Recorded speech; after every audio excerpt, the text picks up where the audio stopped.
आई हो घर पे होंगे, मस्त होंगे और अच्छे से पढ़ाई कर रहे होंगे। ठीक, तो मैं आपकी दोस्त शिल्पा चौधरी तो आज के इस वीडियो में लेकर आई हूँ क्या, जैसे कि आप जानते हैं कि आपका तीसरा लेसन क्वेश्चन के साथ समाप्त हो गया। ठीक, क्वेश्चंस भी लगवा चुके, क्या विद्युत धारा आपका समाप्त हो गया।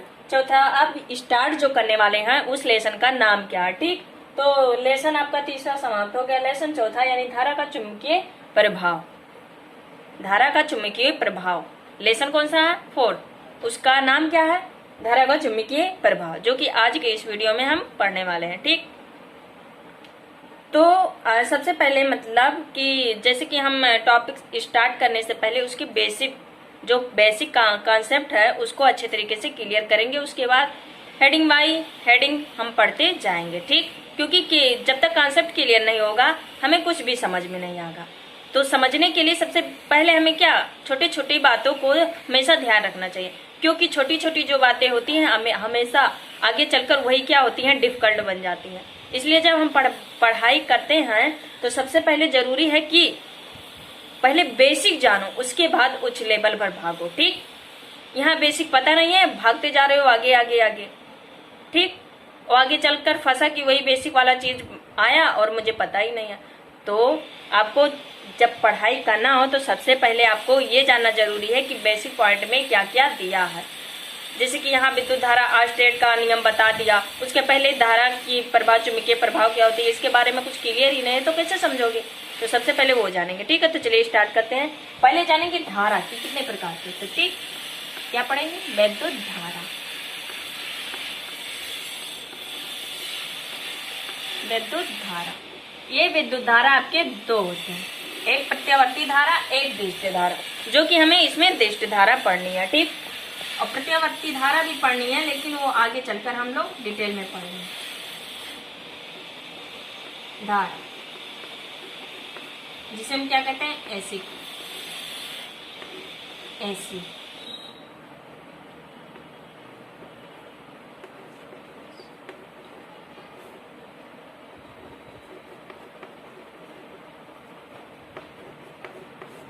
यानी डीसी। ठीक, यानी विद्युत धारा आपके कितने पार्ट में बांटे गए, दो, यानी प्रत्यावर्ती धारा और दिष्ट धारा। ठीक, क्या दिष्ट धारा, ये आपका टा। ठीक, तो विद्युत धारा कितने प्रकार के हुए, कितने प्रकार के हुए, दो, प्रत्यावर्ती धारा, एक दिष्ट धारा।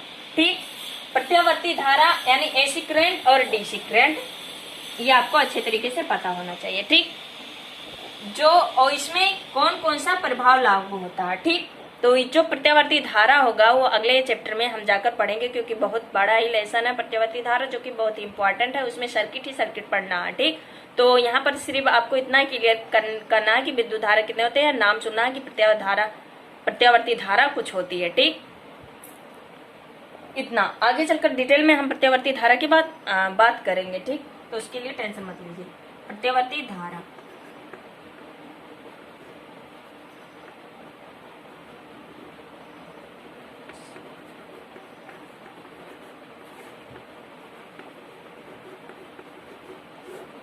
प्रत्यावर्ती धारा में कौन सा प्रभाव, सिर्फ उष्मीय प्रभाव होता है। ठीक, जो कि हम आगे पढ़ेंगे। और इसे दिष्ट धारा में कौन कौन से प्रभाव होते हैं, 3 प्रभाव होते हैं, कौन कौन से वो जानेंगे। ठीक, एक आपका होगा चुंबकीय प्रभाव, क्या, चुंबकीय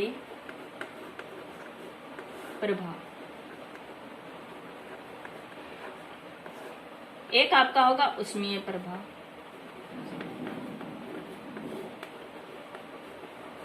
और एक आपका होगा रासायनिक प्रभाव।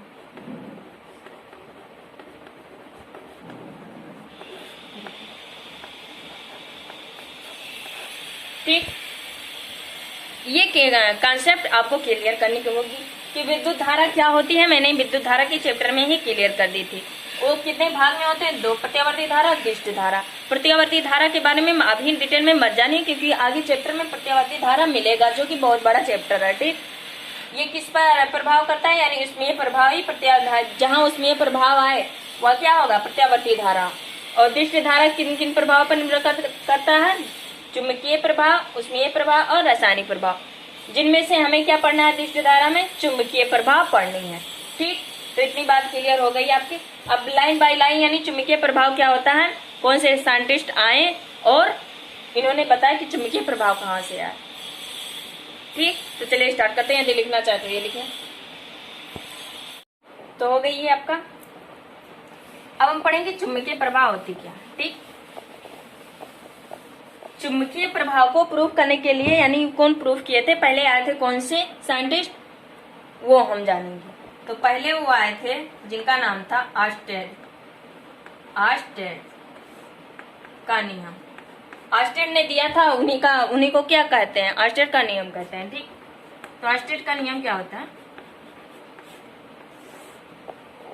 इसकी थोड़ी कहानी सुन लीजिए कि आर्स्टेड ने चुंबकीय प्रभाव कैसे किया, उसकी कैसे बताया कि चुंबकीय प्रभाव डीसी पर लागू होता है। ठीक, तो आर्स्टेड उन्होंने प्रूव करके दिखाया भी, उन्होंने बताया, तो इसलिए उस नियम को जानने के लिए अपने नाम पर क्या आर्स्टेड का नियम रख दिए। ठीक, तो इसको जानने से पहले कि आर्स्टेड ने क्या किया था। आर्स्टेड किसी दूसरे डिवाइस को कुछ कर रहे थे। ठीक, जैसे कि न्यूटन को ले लीजिए। न्यूटन क्या कर रहे थे, सेब के वृक्ष के नीचे बैठे थे। ठीक, वो कुछ सोच नहीं रहे थे। उनके आगे जब सेब गिरा था, ये नहीं था कि वो पहली बार सेब, हमेशा सेब गिरता है, लेकिन सोचने की कैपेसिटी होनी चाहिए।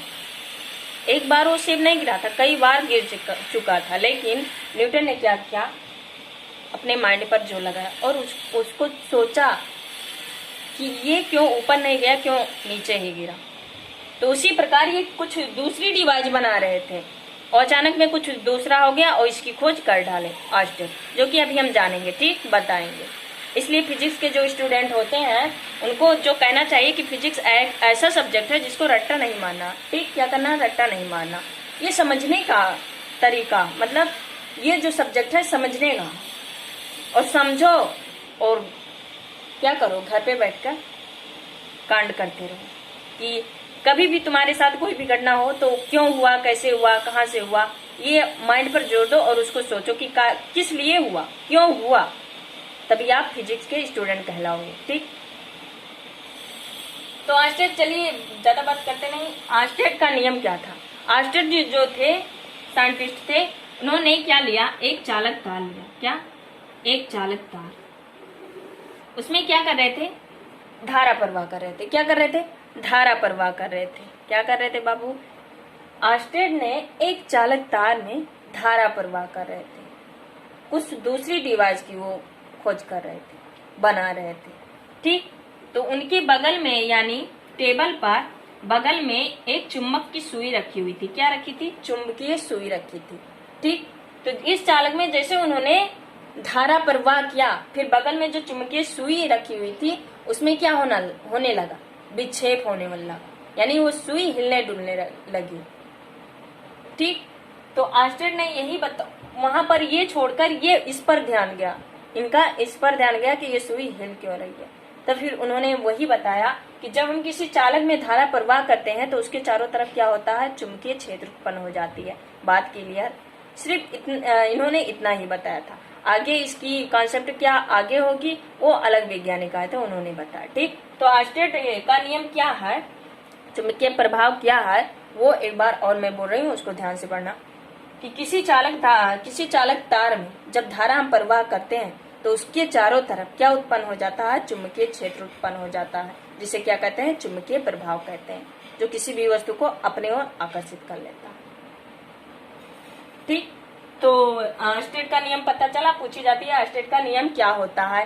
तो आर्स्टेड ने बताया नियम ये होता है, जब किसी चालक तार में धारा प्रवाह करने पर उसके चारों तरफ विद्युत क्षेत्र इसी तरह होगा, विद्युत क्षेत्र उत्पन्न होना ही चुंबकीय प्रभाव यानी आर्स्टेड का नियम कहलाता है। ठीक, बात आई समझ में, तो ये आप लिख लोगे।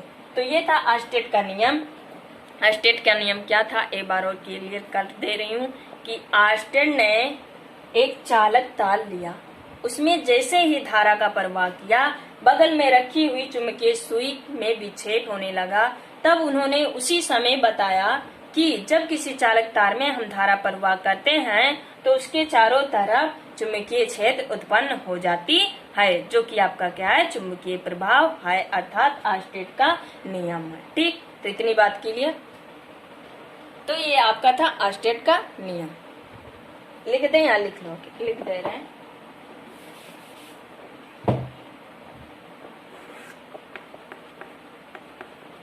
किसी चालक तार में धारा प्रवाह करने पर उसके चारों तरफ चुंबकीय क्षेत्र उत्पन्न हो जाता है जो चुंबकीय प्रभाव कहलाता है। चुंबकीय प्रभाव कहलाता है। इसे ऑर्स्टेड का नियम कहते हैं। का नियम कहते हैं। ये था आपका ऑर्स्टेड का नियम, बहुत ही छोटा सा नियम है। फिर उसके बाद यहाँ नीचे फिगर बना लोगे। इसमें धारा मैंने प्रवाह किया, ये चारों तरफ ये क्या है, विद्युत क्षेत्र मेरे बाबू। ठीक, इसको बगल में बना लेना। ऑर्स्टेड का नियम यही कहलाएगा। आई होप, आशा करती हूँ ऑर्स्टेड का नियम समझ में आया कि किसी चालक में धारा प्रवाह करने पर उसके चारों तरफ चुंबकीय क्षेत्र उत्पन्न हो जाना, ये क्या कहलाता है, चुंबकीय प्रभाव कहलाता है, जिसे क्या कहते हैं, ऑर्स्टेड का नियम कहते हैं। ठीक, लिखना चाहे तो लिखिए। तो हो गई, मिटाते।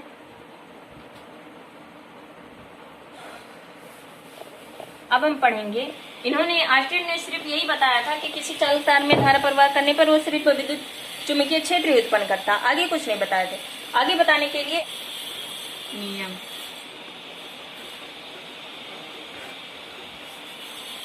एम्पियर का तैरने का नियम, तैरने का नियम। एम्पियर के तैरने का नियम, हेडिंग से पता चल रहा है कि कुछ तैर रहा। हाँ, बिल्कुल तैर रहा। ठीक, उसी तैरने की वजह से इस नियम को तैरने का नियम कहा गया। ठीक, तो एम्पियर ने क्या कहा, जैसे ऑर्स्टेड ने कहा वैसे एम्पियर ने उसको आगे बढ़ाकर कहा। ठीक, तो चलिए देखते हैं। एक तैरक है, क्या है, एक कोई चालक है। पहले देखेंगे, कोई चालक है, उसमें धारा बहने की दिशा ऊपर है और तैरक भी उसी धारा की दिशा में जा रहा है। ठीक, ये इसका राइट हैंड है, ये लेफ्ट हैंड है। तैर रहा, फिर इधर गया, इधर गया, फिर इधर आया, इधर आया, ऐसे तैरते तैरते फिर इधर आया। और बगल में क्या रखी है, एक सुई रखी है। इसका साउथ पोल, ये नॉर्थ पोल है। ठीक, तो एम्पियर ने क्या कहा, एम्पियर ने क्या कहा, और ये तैर रहा, तो कैसे तैर रहा, ऐसे तैर रहा, ऐसे है, ये राइट, ये से चेहरा सामने करके नहीं तैरा, वो चालक तार की ओर किया, ये चेहरे को इस साइड किया है। ठीक, तो हम कह सकते हैं कि यदि तैराक अपना चेहरा चालक तार की ओर किया हो और जब तैराक अपना चेहरा चालक तार की ओर किया हो और उस चालक में प्रवाह धारा की दिशा में तैर रहा हो, तो ध्यान से देखना, तो तैरक के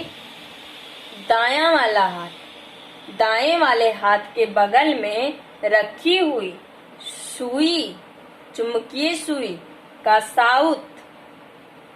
साउथ यानी दक्षिण ध्रुव तथा तैरक के बाएं हाथ की ओर रखी चुंबकीय सुई का नॉर्थ ध्रुव विच्छेद होगा। ये था आपका एम्पियर के तैरने का नियम।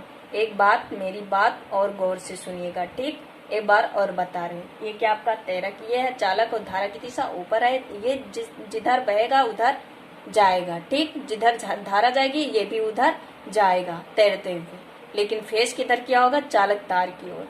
ठीक, तो ऐसे आपको लिखना है। कैसे, ध्यान से देखना। यदि तैराक अपना चेहरा चालक तार की ओर किया हो तथा उस चालक में प्रवाह धारा की दिशा में तैर रहा हो तो तैरक की दाईं वाली हाथ के बगल में रखी हुई चुंबकीय सुई की दक्षिण ध्रुव तथा तैरक के बाएं हाथ की ओर रखी हुई चुंबकीय सुई का नॉर्थ पोल विक्षेप होगा। यही आपका एम्पियर के तैरने का नियम कहलाएगा। ये था आपका एम्पियर का नियम। आई होप समझ में आ गया होगा।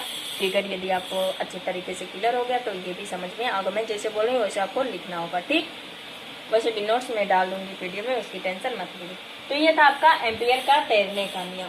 अब हम आगे देखेंगे कि क्या होगा, ठीक। और अब हम पढ़ेंगे अगला नियम मैक्सवेल का नियम, ठीक। तो इसको मिटा दें।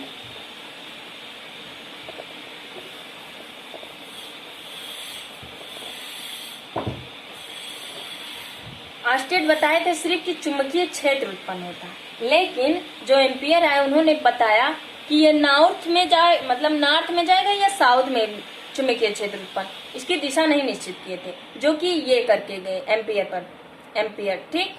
तो ये आपका हो गया। अब मैक्सवेल का हम नियम पढ़ेंगे, ठीक है। तो चलिए स्टार्ट करते हैं। मैक्सवेल का नियम। मैक्सवेल ने क्या कहा? मैक्सवेल ने एक क्या लिए थे? स्क्रू देखे होंगे, हर सबके घर में होंगी, ठीक।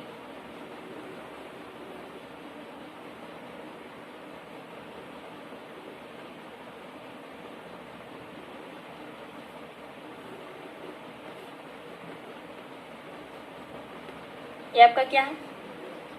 और उन्होंने क्या कहा था? RS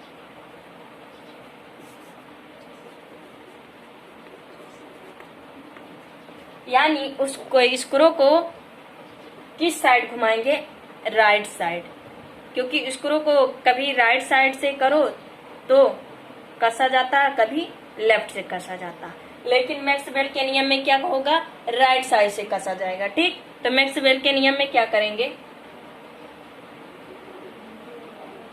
ये आपका जो होगा आई होगा, क्या होगा? आई होगा। और ये आपका जो होगा चुंबकीय क्षेत्र होगा, क्या होगा? चुंबकीय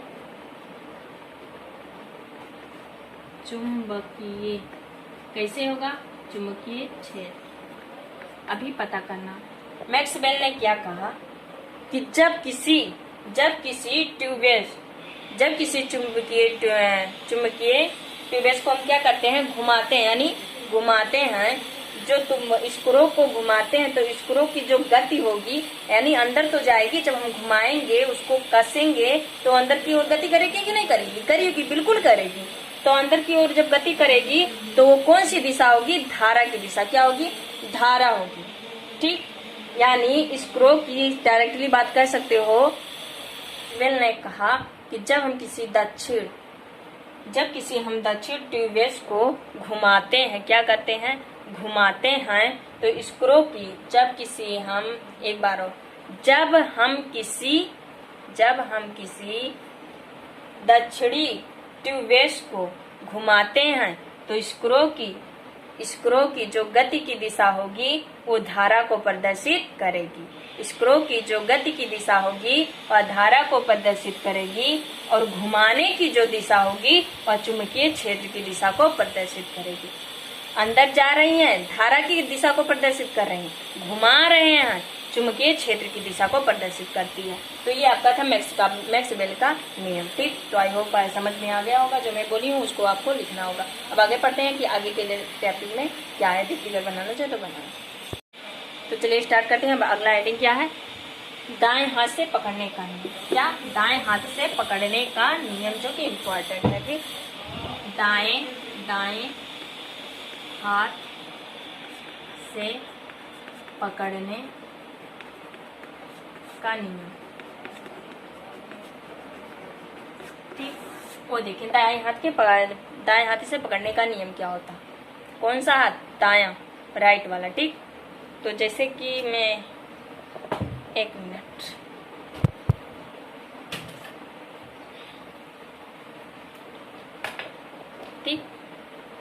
दाएं हाथ का नियम क्या होता है? किसी चालक हम क्या करते हैं, दाएं हाथ से पकड़ेंगे, और ये जो तुम्हारी अंगूठा, जैसे इस पेन को मैंने पकड़ा, ठीक, और इसको ऐसे पकड़ी, तो ये जो आपका अंगूठा होगा वो किस दिशा को प्रदर्शित करेगा? ये धारा की दिशा को प्रदर्शित करेगा। कौन? अंगूठा। लेकिन ये जो मुड़ी हुई अंगुलियां हैं वो बल की दिशा को प्रदर्शित करेंगी, ठीक है। तो उसमें दाएं हाथ से पकड़ने का नियम आपको यही कहना है कि किसी चालक को हम दाएं हाथ से इस प्रकार पकड़े, किसी चालक को दाएं हाथ से हम इस प्रकार पकड़ें कि वो दाएं हाथ से इस प्रकार पकड़े कि अंगूठा जो हो वो धारा की दिशा को प्रदर्शित करे, और मुड़ी हुई अंगुलियां जो आपकी हैं वो बल की दिशा को प्रदर्शित करे। ये आपका होता है दाएं हाथ से पकड़ने का नियम। क्लियर? एक बार और बता दें, ये आपका कोई चालक है, ठीक, तो किसी चालक को हम दाएं हाथ से इस प्रकार पकड़े कि अंगूठा धारा की दिशा को प्रदर्शित करे और मुड़ी हुई जो अंगुलियां हैं वो बल की दिशा को प्रदर्शित करें, तो ये आपका दाएं हाथ से पकड़ने का नियम कहलाएगा, ठीक। तो आज इस वीडियो में आपका 4 टॉपिक समाप्त हो गए। 4 ट्रांजिशन लिस्ट आए, कैसे क्या बताएं, आपको अच्छे तरीके से क्लियर हो गया होगा, ठीक। और उसके बाद बायोसेवर्ट का नियम, उसका अनुप्रयोग, जो कि थोड़ा लंबा है ये चैप्टर, तो हम पार्ट 2 पार्ट करके पढ़ेंगे, पार्ट 1 पार्ट 2 पार्ट 3, ठीक। तो ये थोड़ा लंबा है, इस पर आपको फोकस करना होगा, इम्पॉर्टेंट भी है, इसमें ज़्यादा डेरिवेशन आएंगे, ठीक। तो आज जितना पढ़ाया गया आशा करती हूँ आपको समझ में आ गया होगा। यदि आ गई तो प्लीज़ वीडियो को लाइक शेयर सब्सक्राइब जरूर करिएगा, ठीक। तो आप अच्छे से पढ़ाई करिए और घर पे अच्छे से रहिए, ठीक। जाते मैं कुछ बात कहना चाहूँगी कि पंखों से कुछ नहीं होता, पंखों से कुछ नहीं होता, हौसलों से उड़ान होती है। पंखों से कुछ नहीं होता, हौसलों से उड़ान होती है। मंजिल उन्हीं को मिलता है जिनके सपनों में जान होती है, मंजिल उन्हीं को मिलता है जिनके सपनों में जान होती है। तो आप अच्छे तरीके से मेहनत करते रहिए और आगे बढ़ते रहिए, अपने मम्मी पापा का सपना प्लीज़ पूरा करते रहिए, ठीक। जय हिंद, जय भारत।